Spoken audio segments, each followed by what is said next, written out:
Udah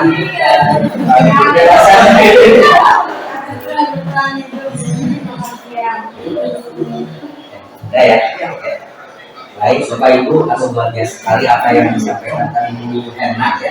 Jadi menurut Cakrawala, ternyata ketika peserta didik itu melakukan pelanggaran, tadi ada kata kuncinya atau kasus, mungkin ada suatu kebutuhan yang tidak terpenuhi, misalnya mungkin kebutuhan tadi mungkin Cakrawala dia sebenarnya cari makanan gitu, gitu, atau mungkin aku ini beres ini pembelajaran saya suami ke arah kebebasan ya. Kemudian juga perasaan ingin diakui ya. Kemudian juga kesenangan dan kepuasan. Kepuasan ini biasanya selain sosial juga yang menjadi pemimpin atau terhadap materi pelajaran yang bisa. Makanya kita berlanjut nih ke materi segitiga ekspresi. Ini mau nggak mau Bapak Ibu, sekarang itu kita sudah berubah cara penanganan siswa itu. Jadi kan kalau misalkan kita belajar itu ada yang tipe hukum ya, ada yang tipe teman, ada yang tipe merasa bersalah, terus ada yang tipe pemantau dan ada yang tipe manajer. Yang paling posisi terbagus itu adalah posisi manajer. Jadi manajer itu adalah melakukan menyadarkan diri anak dengan melakukan dialog. Jadi kita cukup dialog aja dengan anak itu. Jadi kita menyentuh dalam hatinya. Tidak, misalkan kita tidak perlu repot-repot lagi, misalkan harus mengisi, berlari, atau misalkan harus mengerjakan sesuatu atau membeli buku paket. Kadang-kadang beli buku paket itu boleh ya. Jadi kita hasil ke restitusi adalah satu proses dialog yang dijalankan oleh guru atau orang tua agar dapat menghasilkan murid yang mandiri dan bertanggung jawab. Kemudian tahapannya itu mulai dari menstabilkan identitas. Setiap orang pasti melakukan kesalahan. Ini adalah kenyataannya. Ketika anak bersalah itu menghadap kita, kemudian kita meyakini bahwa anak itu masih belajar, masih dalam perkembangan, dia juga sama seperti kita ada kesalahan, gitu. Pernah melakukan kesalahan. Kemudian kamu bukan satu-satunya yang pernah melakukan ini. Nah, ya itu. Kemudian juga kesalahan itu baik, yang penting bisa diperbaiki. Jangan ulangi kesalahan saja, jadi kesalahan itu bisa diperbaiki. Kemudian validasi tindakan yang salah.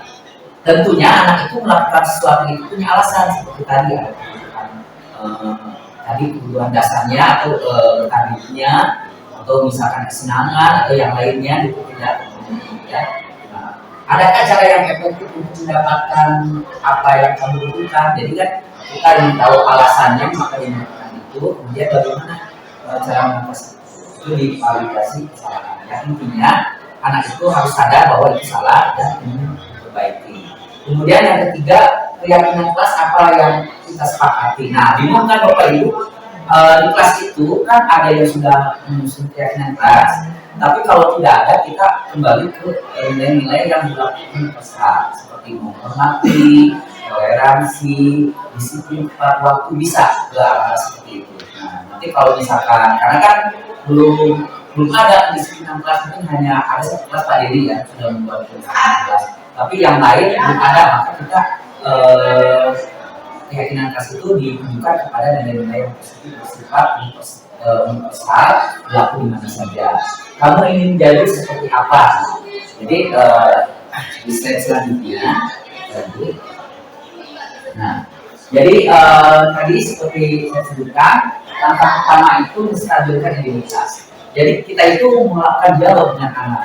Dengan sisi pertama menstabilkan identitas. Jadi berdasarkan prinsip kita meyakini prinsip-prinsip itu bahwa membuat kesalahan ada bagian dari prinsip. Kemudian berperan bergeser murid dari identitas gagal ke identitas sukses. Jadi siswa itu dapat pembelajaran dari kesalahannya. Kemudian jangan mengikuti murid yang sedang mengalami identitas gagal. Jadi sudah gagal, kemudian kita kemapanan. Terlambat ya. Tapi perasaan dia mau terlambat ya. Nama kamu nilainya selalu jelek gitu ya.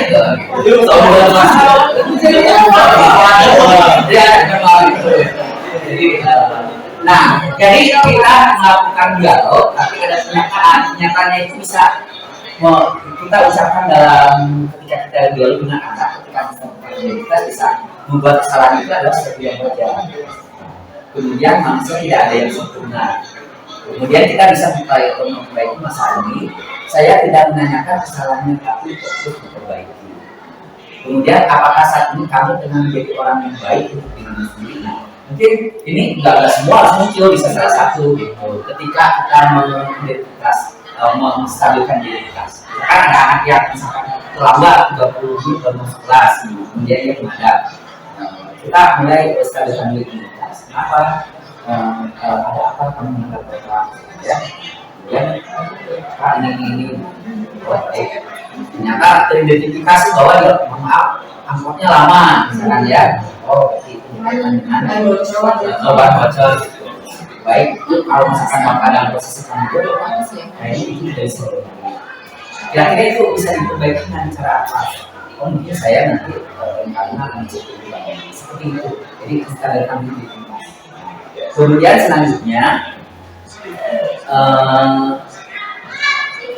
validasi tindakan yang salah. Jadi validasi tindakan yang salah itu kita berkeyakinan bahwa setiap pelaku berupaya memenuhi suatu kebutuhan tertentu. Jadi supaya itu melakukan kesalahan atau pelanggaran pasti ada memiliki latar belakang kebutuhan. Dulu akan bergeser dari pikiran menjadi pelaku. Jadi pelaku itu kita ingin supaya anak itu ada perbaikan selama mandiri. Kita bisa dialog aja. Kemudian mengenali dan menunjukkan murid, pernyataan yang disampaikan dengan ada suara tidak menghakimi. Kita kalau biasa dengan murid ya layaknya orang tua murid ya. Jadi insya Allah segala apapun murid gitu ya. Ketika kita lemah lembut itu jadi contoh dari kita. Pendekatan lemah lembut. Ada yang misalkan kumpulan anak gitu ya. Kemudian dia menghadap dari ini. Kita lembut dia kan seperti itu. Ajukan pernyataan ketika dalam dialog itu bisa saja bertindak lebih gegabah, bisa aja kalau tidak terlambat ini bisa belajar misalkan ya tapi 30 menit kamu bukan melakukan tanpa satu alasan itu kamu melakukannya karena ada sesuatu yang berbeda bagimu atau mungkin kamu bisa mempelajari suatu lagi yang seperti apa kamu pelajarinya. Jadi nanti pernyataan ini bisa dimunculkan ketika kita validasi tindakan yang salah. Nanti gimana? Saya itu bagus itu. Kalau keluar dari anaknya, ya, dia udah mulai sadar. Kalau udah mulai sadar dia bersalah, udah validasi kesalahannya sudah tercapai. Kemudian yang ketiga menanyakan keyakinan. Nah, tadi jadi kita keyakinan itu adalah kontrol yang menyatakan bahwa pada dasarnya kita akan mengaplikasikan itu. Saat dilakukan validasi dan jadi maka menurut tersirat dengan keyakinan yang salah. Jadi bisa dikaitkan dengan keyakinan kalau enggak tadi dengan nilai yang baik yang diyakini ya. Jadi diyakini itu baik. Kemudian pernyataannya sebagai keluarga kelas apa yang kita yakini, nilai-nilai apa yang kita sepakati, seperti apa gambaran sebuah kelas yang dia bagi kamu akan menjadi orang seperti itu. Tentunya tidak cukup saya ngomong di sini, saya ingin lihatkan videonya. Ada anak yang bermasalah, kemudian bagaimana cara penanganannya. Kita lihat saja, mungkin nanti ini bisa jadi pembelajaran. Oh seperti ini,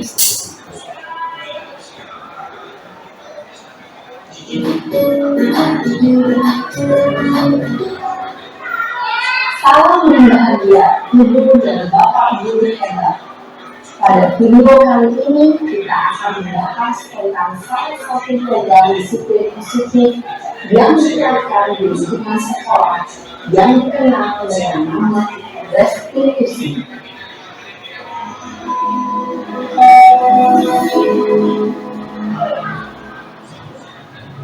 Restitusi merupakan salah pendidikan dari dosen berlandaskan pada teori kontrol berkeluarga biasa.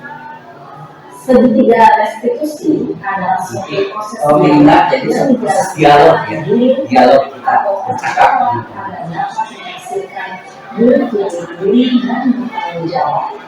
Pada saat dia di posisi manajer, aspek aspek yang dikembangkan pada murid adalah motivasi intelektual, sehingga pengalaman nilai-nilai kebajikan dapat tumbuh dan kembang menjadi suatu kebiasaan positif yang akhirnya memiliki kata.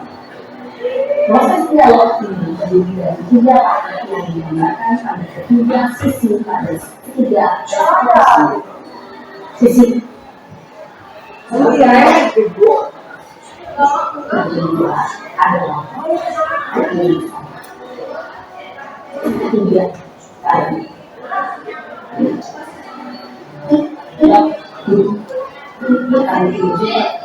Respon dulu dari sisi manajer menggunakan penerapan SIP.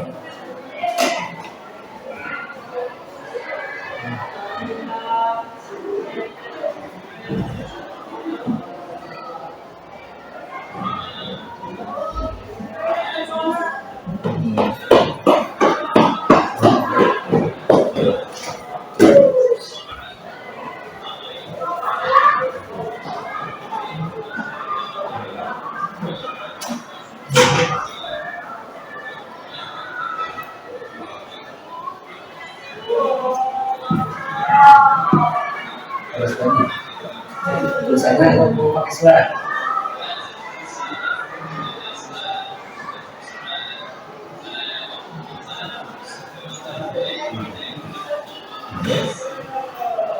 Ada berapa lagi?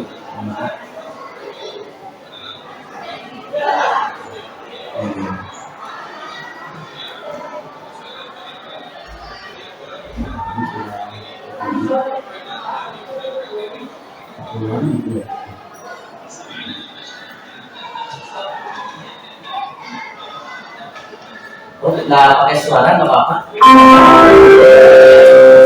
Jangan ya. Ada semuanya.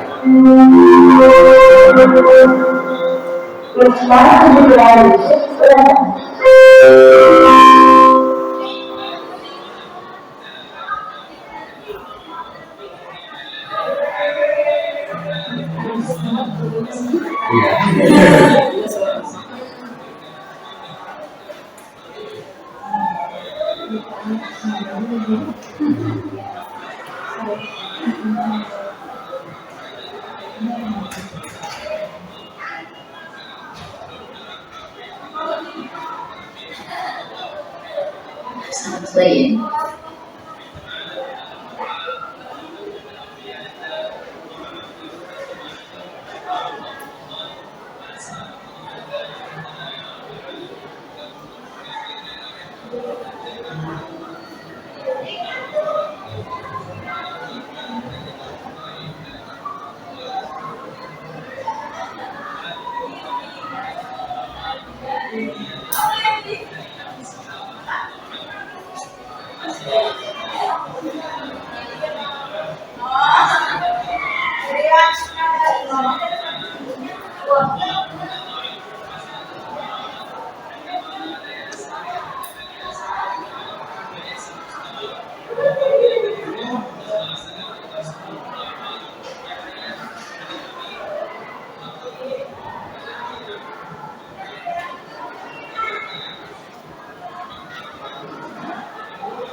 Jadi itu Bapak Ibu intinya ya, kan bahkan 2% ya menilai ini komitmen kredibilitas, kualitas kesalahan dan keyakinan.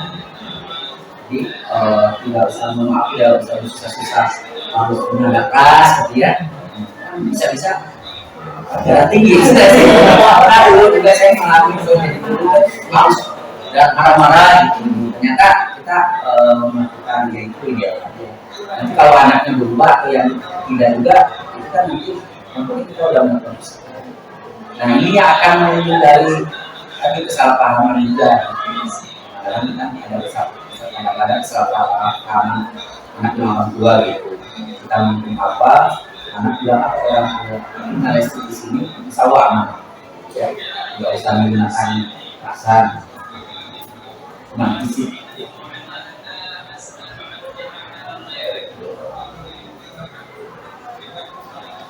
Ya, ini mungkin yang tadi sudah dibahas Bapak Ibu.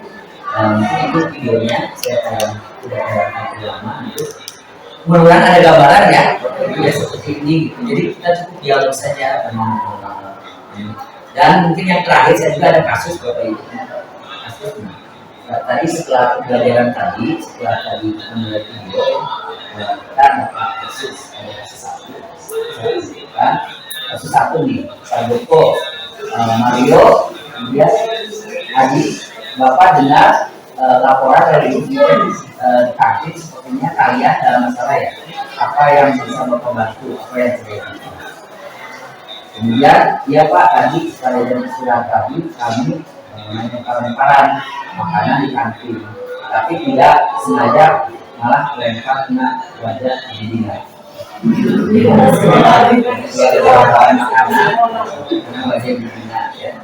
Pas sekolah, kemudian ketika beliau sedang berjalan, kelas sekolah ternyata ya, kelas sekolah ya, kalau biasa ini kelas sekolah ya. Nah, Pak Joko, kalian main kalian-kalian, karena kena wajah ketika beliau sedang berjalan. Iya Pak, kena wajah sebidang kami. Adi, ada informasi yang kamu mau tambahkan?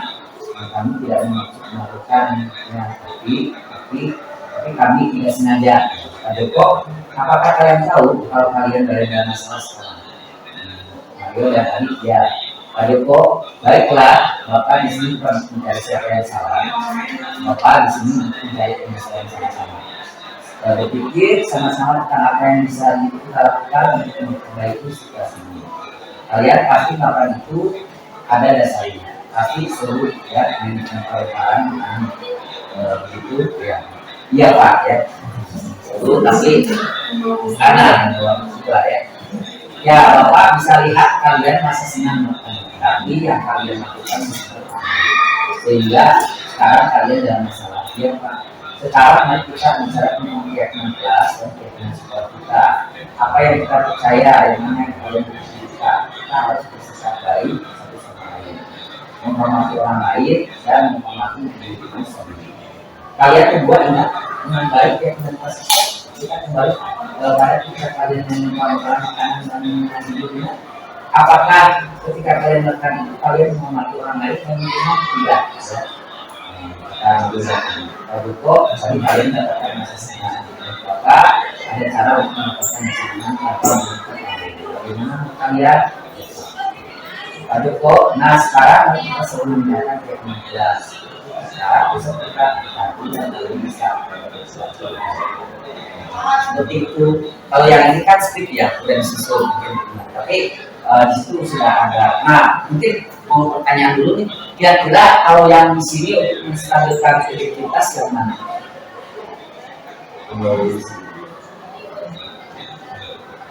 Kalau dari percakapan ini kan masalahnya itu Mario dan Adi lempar-lemparan makanan ya, karena bukannya pas sekolah gitu. Ya, stabilkan dulu. Nah, yang baiklah Bapak di sini bukan untuk mencari siapa yang salah. Betul itu ya. Jadi kesalahan itu kan ya Bapak.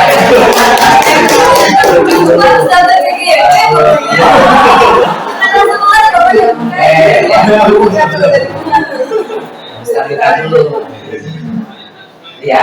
Kemudian di sini adakah validasi kesalahan?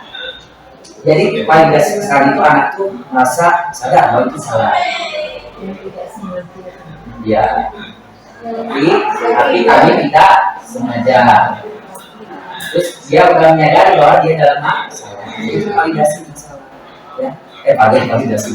Validasi kesalahan. Jadi dia udah merasa itu masalah bagi dia dan itu dilakukan tidak sengaja. Ya. Kemudian yang selanjutnya ini untuk keyakinan, keyakinan kelas di sini yang atau nilai baiknya yang diangkat.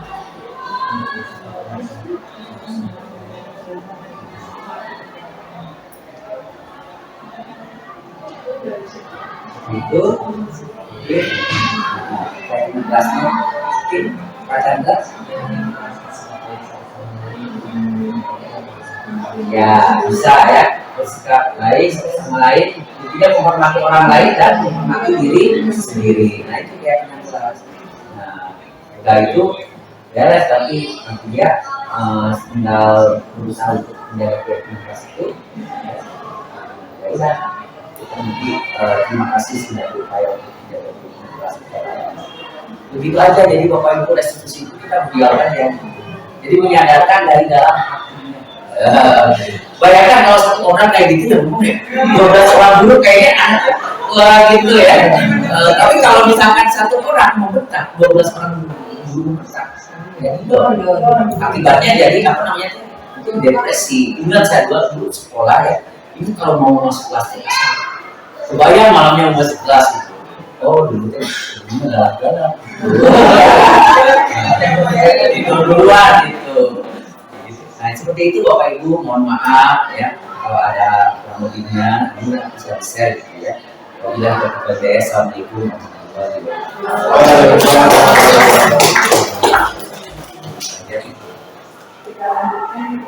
Assalamualaikum warahmatullahi wabarakatuh. Kita tutup atau kita tutup aja ya. Baik, gimana Pak?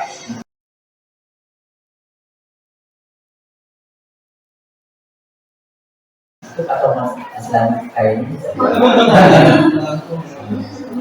Terima kasih Bapak Ibu, alhamdulillah 3 agenda kegiatan diskusi kita sudah berjalan ya. Semoga apa yang kita diskusikan hari ini itu memberikan wawasan ya, pengetahuan ya, dan produksi mau belajar insya Allah mudah sekali. Justru kita mendapatkan baru yang kedua dari ekspektasi. Ya mungkin sebelumnya ada dari Ibu atau dari Bapak silakan. Terima kasih. Assalamualaikum warahmatullahi wabarakatuh. Waalaikumsalam. Satu kata luar biasa diskusi hari ini, Masya Allah. Sebetulnya diskusi hari ini adalah proses belajar Bu Herna dengan Pak Usman memfasilitasi visi sekolah gitu, apalagi ada peribahasa. Tapi walaupun lima tapi berasanya isinya berat gitu ya. Pokoknya saya membayangkan nih berlima aja hasilnya sudah luar biasa, apalagi kalau gurunya turun semua ini ya gitu. Terima kasih sekali untuk Bapak Ibu yang berkenan hadir hari ini untuk mendukung, mensupport Bu Herna dan Pak Usman dalam program CDP ini. Dan saya sih sebagai PP ya Pak, berharap ibu-ibu di sini mau datang sekali ya teman-teman saya. Iya, karena memang yang tadi dibilang ilmunya luar biasa banyak. Kalau soal tugas memang luar biasa ya Pak, tapi berbanding lurus dengan manfaat yang ditanamkan. Penutup dari saya mungkin itu saja ya Bu. Alhamdulillah diskusi berjalan dengan lancar. Terima kasih. Kurang lebih mohon maaf. Assalamualaikum warahmatullahi wabarakatuh. Oke, ada yang disampaikan dari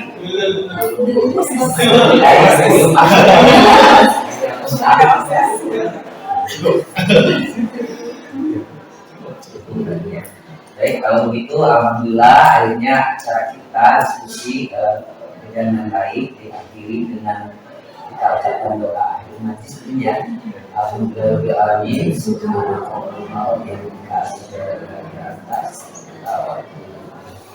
Terima kasih Bapak Ibu atas kehadirannya. Mungkin ini ada target sedikit ya. Oh iya, foto dulu aja ya. Kita belum ada foto. Foto nanti ada.